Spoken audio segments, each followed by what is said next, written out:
Hi, what we're trying to recreate is a marble called verte, which is also known or converts into green sea marble. This is a marble from Italy. Um, so we're going to talk about some of the tools and materials that we use to try and recreate it. So some of the materials as a ground coat, so the base of your surface would be white eggshell. Eggshell is used predominantly in paint effects, just so that it's a surface that you can push glaze around to recreate the effect that you're trying to do.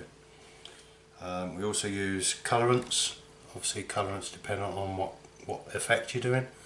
So for this we would use decent colorants. Here's one, raw umber, which is on our list. Also we'd use black, and also we got some phthalo green, which is spelt really poorly, but that's how you pronounce it, is phthalo green. On top of that we'd create glazes with the addition of some scumble glaze. Scumble glaze loosens up the colour so it's not a solid colour, and also it extends the drying time so you've got more time to mess around with your effect. Also we just use water just to loosen up the glaze. If we look at tools, you'd use a natural sponge. This should have been wet initially and all the excess water removed, and then it can be used to break up the surfaces. Also we use a softening brush. This is a badger softener, so the bristles are made from badger hair. They're really light, really fine, and very useful when it comes to softening paint.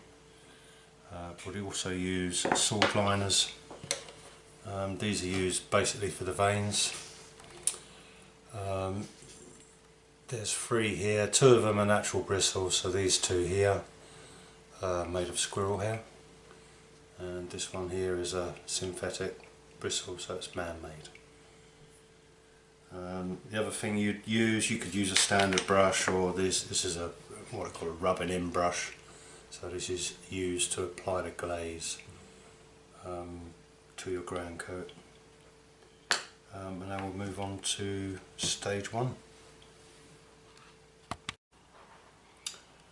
So this is what we're trying to achieve, verte.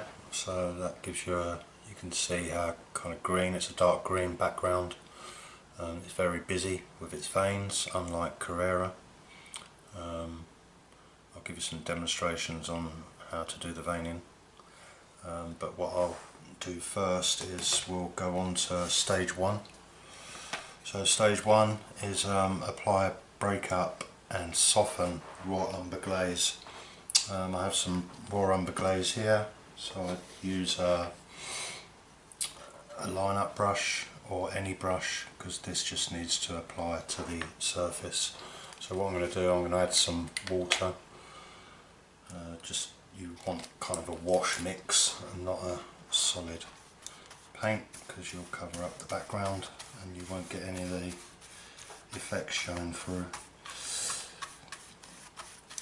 So this is quite easy, and then all you do is gather some on your brush and you need to apply it to a white background, which is here. Let me remove these before I destroy them. So basically just apply it onto your surface. This is really the first coat, so it's not perfection.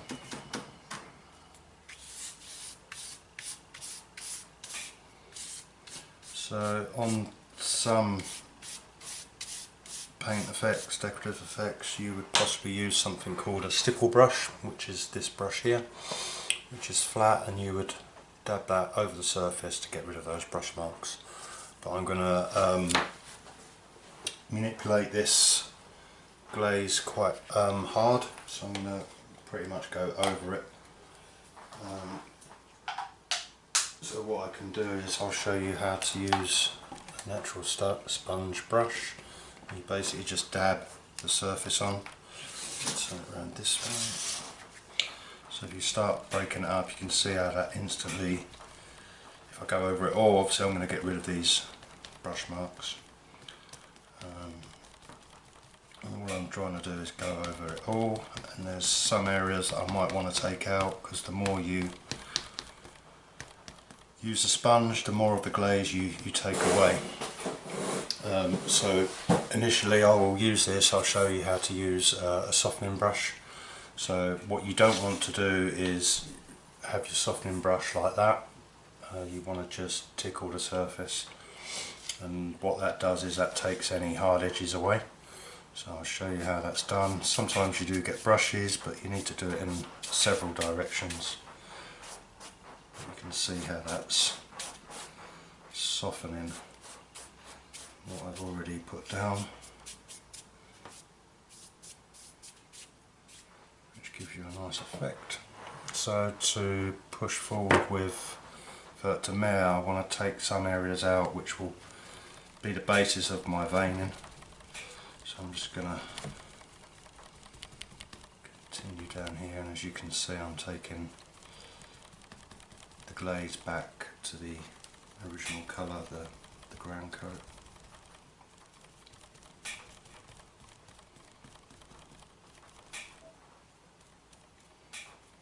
So again, you might want to, you'll go over this with your softening brush. Again, you just want to take away any hard edges.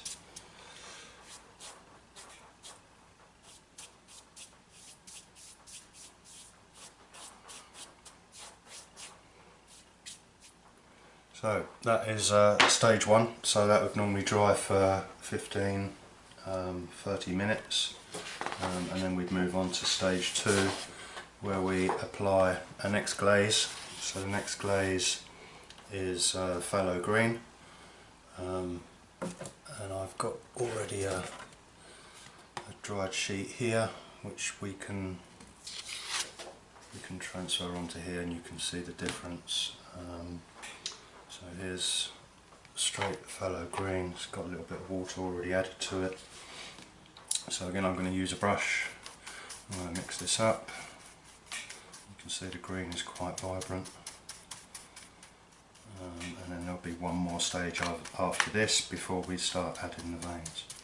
But pretty much it's the same process as before. And obviously this is dry, so all I'm going to do is again coat all this up.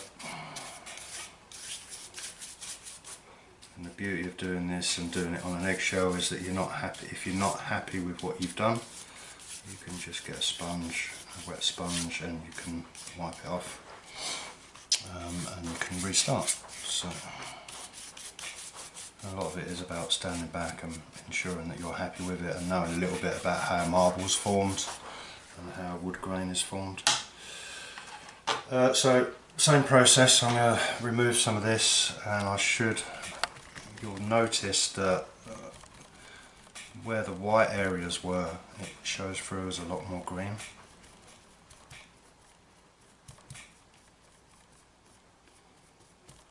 And the areas with the raw umber will show through. There's like a darker browner green.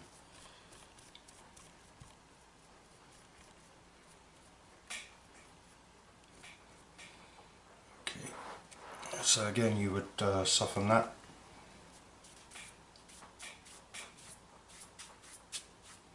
In different directions to get rid of any brush marks or hard edges.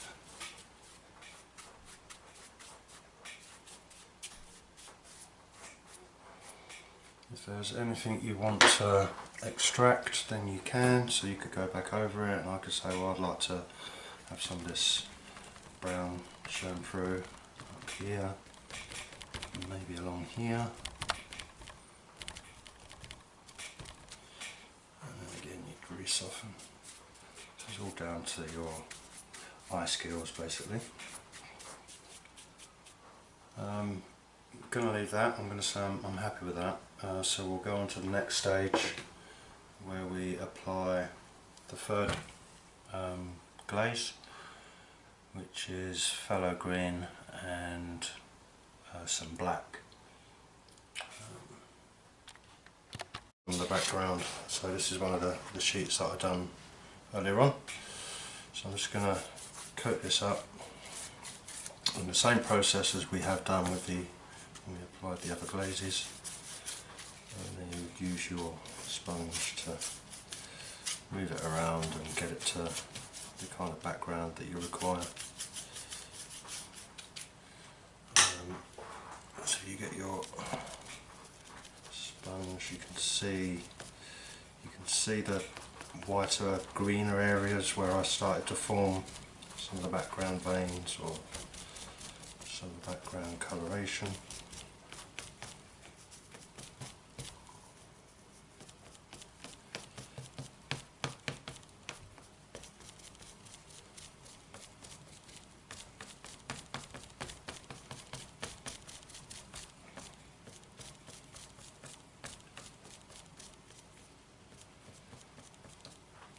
Okay, and then you would again use your badger softener. And what you do whilst this is still wet, you can start your veins. So if there's anything once you've softened that you're not happy with, you can go back over and adjust it or pull some more of the ground colour through.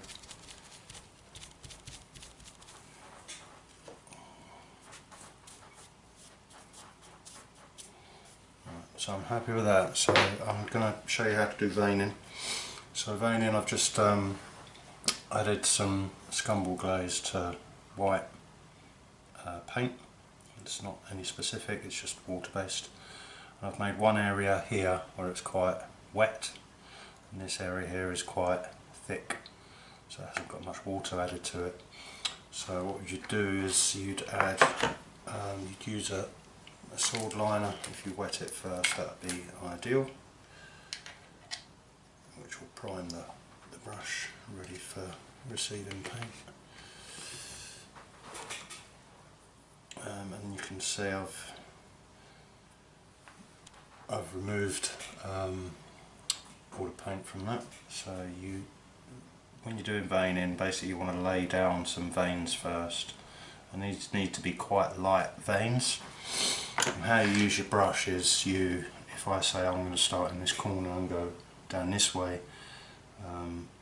you need to kind of forget what we've taught you regarding painting, and you see I can push and pull this brush, and also you can do really fine veins with this, but it gives you a nice line that's, you know, you're not trying to perform veins that look like branch leaves or bits of lightning. What you do with this is then any big area of glaze you'd want to try and remove, and this helps break it up as well. And then you would soften this in the direction. And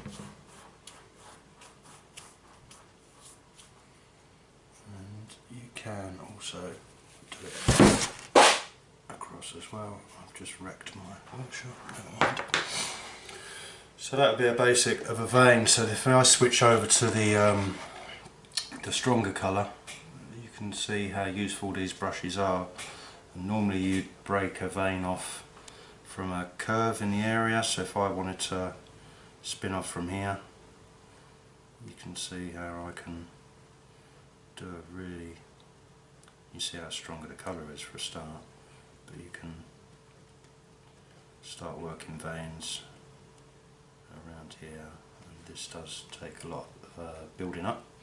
So what I do with this vein initially, my main vein, is I would say that this is deeper into the stone, so I'd start highlighting an area just so that it's got some of it coming towards the surface.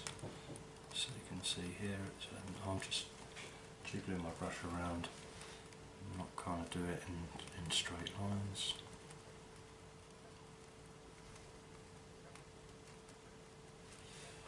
again, this can be loosened up with your sponge or a bit of rag, so you can take some of this off if you feel it's too high. Also again breaks it up, as you can see, but it lays down a basic of how a vane is going to construct with your input.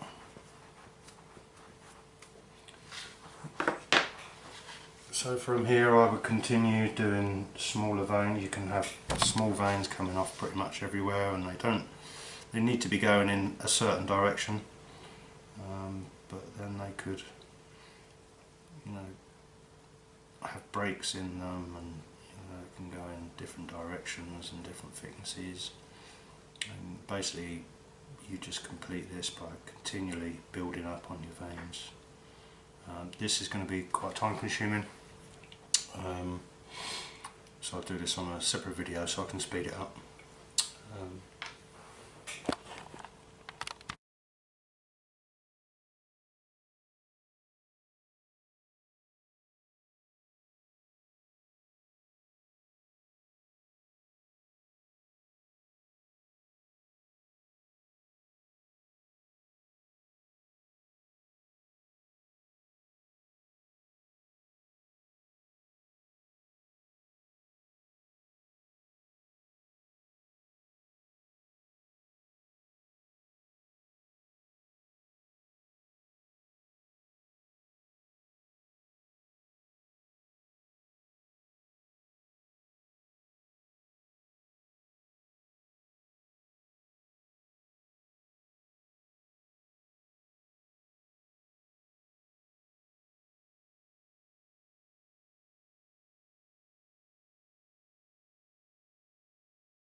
So I spent a little bit of time with this, kind of happy with it at the moment, but if I need to add any more veins at a later date, you know, when it's fully dry, it doesn't really matter.